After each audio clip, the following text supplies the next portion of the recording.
The market is absolutely focused on the changes at the Corporate and Investment Bank. Of course, you're not on the phone. You're in person, sir. My apologies.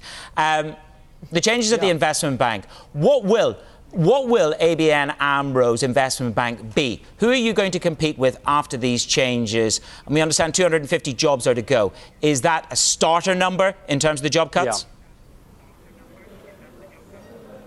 No, I mean, as you say, we announced a change at our corporate bank this morning. We have a very strong client franchise in our corporate bank here in the Netherlands, but also in a number of sectors globally, the oil and gas sector, commodities and shipping.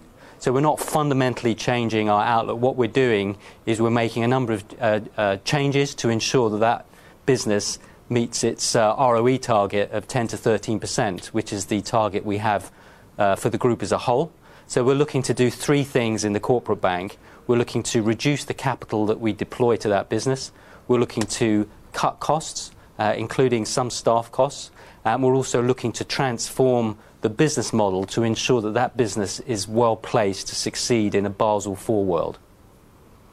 So good morning to you, Clifford. Good to have you with us. So you're clear there on the extent of the changes you're making to CIB, describing it, I know, this morning as being core to the bank. So we've got the perspective.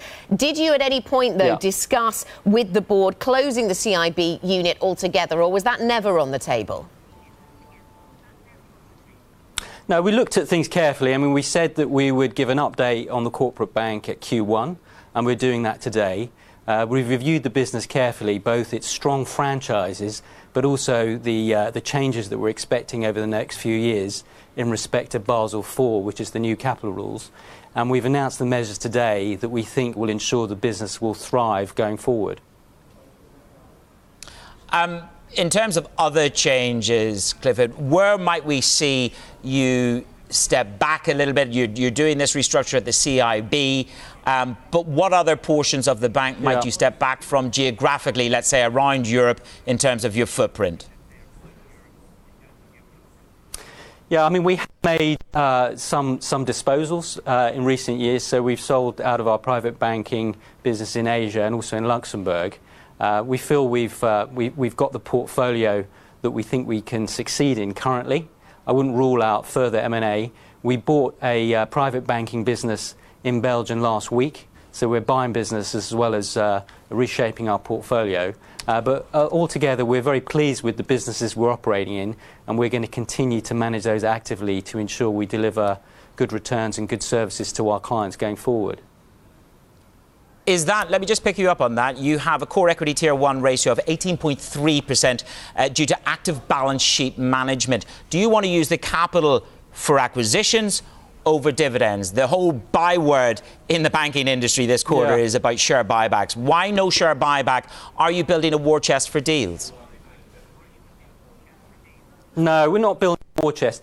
In February, we announced our target capital range of 17.5 to 18.5. As you say, we're now at 18.3%, so we're well placed within our target range, and we're clearly comfortable with the prospects of additional distributions to shareholders, reflecting that capital strength, but also our ongoing capital generation. So we will look to make selective bolt-on acquisitions, as we did last week, but we'll also look to return capital to shareholders in the event that we have excess capital, and I've indicated the parameters in which we'd consider that. Yeah, remind us of those parameters, though. Now we know the impact of Basel IV. Is there scope? What kind of scope is there to bring down that capital level and to distribute more? Yeah, so our dividend policy is to distribute 50% of our earnings and to consider additional distributions, that is over the 50%, when we're within our capital range. Our capital range is 17.5 to 18.5%. That's quite high for the sector, but it reflects our caution around the impact of Basel IV, which is the new capital rules. And we're currently at 18.3%, so really well placed within that range. So we'll be looking hard at the prospect of additional distributions towards the end of the year. Now, clearly, any returns over and above the 50% will still leave us. We want to be within our target range, but we see the prospect of a gradual improving returns to shareholders in the form of cash over time. Clifford, can I circle back to strategy? The market in the conference call will be about what you are doing at the investment bank. So let's just dig a little bit deeper there. What is going to be your best and most profitable product? Who are you in the investment banking space? And which is your least profitable area that will suffer the most blow? Yeah, so we're in the corporate bank, having investment banking activities, but we're a broad-based corporate bank. So we lend to our clients as well as providing capital market services. Look, we're really pleased with the franchise and the returns in a number of our businesses within that corporate bank. So we're a major player in clearing, the clearing business globally. We're also very strong in the Netherlands. We're top 3. And we have strong positions in the energy business and the transportation business. So a number of good businesses that are delivering adequate returns currently through the cycle. But we have highlighted a number of areas where we feel that we need to take action. So our trade and commodity finance business is something that we'll be looking to take capital out of. We're continuing to focus on global markets businesses so that we're serving our core clients with a focused set of products. And we'll also look to de-risk some of the other elements of our portfolio that have shown volatility that are highly cyclical, and we're not getting the risk-adjusted returns that we're looking for. So that should give you a balanced view, which is the business's core, as you've said. The bulk of it is operating satisfactorily, but we need to take action to ensure the whole business delivers good returns in line with our group target over the cycle.